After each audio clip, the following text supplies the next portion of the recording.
صباح الخير. لما تيجي تقلب في الفيسبوك كده تلاقي مكتوب بيض واورجانيك، حاجات غريبه كده انت مش فاهمها. طب تعالى اشرح لكم قصه الموضوع ده، مع انه موضوع بسيط بس موضوع مهم جدا.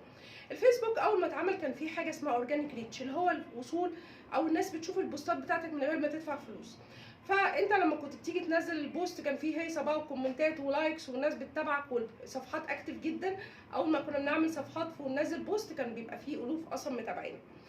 بس طبيعي ان الفيسبوك اول ما اتعمل كان فري، يعني مش مدفوع، بس مارك كان عامل حاجه حصريه في العالم كله، وطبيعي ان هو بعقليته ان هو يستغلها تجاريا. فبدات تظهر الاعلانات المموله او المدفوعه اللي بتقدر تستهدف بيها العملاء بتوعك من اي مكان في العالم. فهنا بقى في نوعين من الريتش، الاورجانيك والبيض.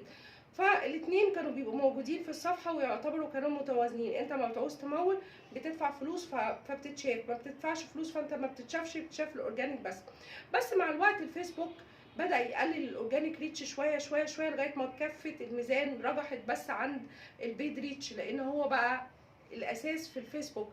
انت عايز تتشاف ادفع في اعلانات مموله، هيجيلك كومنت ورسايل. ما دفعتش في الاعلانات المموله الريتش المجاني يعتبر بقى زيرو. فعشان كده في ناس كتير تيجي تقول لك انا اصلا ما فيش، مش واصل لاي حد. ايوه اوكي، اعمل اعلانات مموله هتتشاف للناس المهتمه بيك، ما عملتش اوريدي انت مش هتتشاف. لان كمان في كارثه كبيره جدا ان الصفحات كترت جدا اصلا على الفيسبوك. فانت اصلا لما بتيجي تنزل بوست اورجانيك مش متمول هو اصلا فرصته قليله جدا، لان الناس بتشوف البوست بتاعك وتعمل ايه بوستات ملايين غيرك، فما بيلحقوش اصلا يشوفوا الاعلان بتاعك. حتى دي بقت مشكله برضو في الاعلانات المموله، لان برضو السبونسر بقى فيه بقى ناس كتير بتمول. فاحيانا مثلا تيجي تظهر لك اعلانات كتير بتاعت شوزات او اعلانات كتير بتاعت لبس، فانت اوريدي مش بتشوفهم كلهم، ما بتلحقش تشوفهم كلهم، فانت بتدخل على اعلان واحد منهم. عشان كده العميل لما يجي يمول يقول لك ايه، انا الاعلان جايب لي وصول بس مش جايب لي شغل، عشان ممكن انت التوقيت اللي عملت فيه الاعلان الممول نفسه اصلا هو ما اتشافش او ما لحقش ان الناس تدخل عليه وتشوفه. فدي قصه الاورجانيك ريتش والبيد ريتش، هي حاجه بسيطه بس لازم تبقوا مركزين فيها عشان تبقوا فاهمين صفحتكم ماشيه ازاي.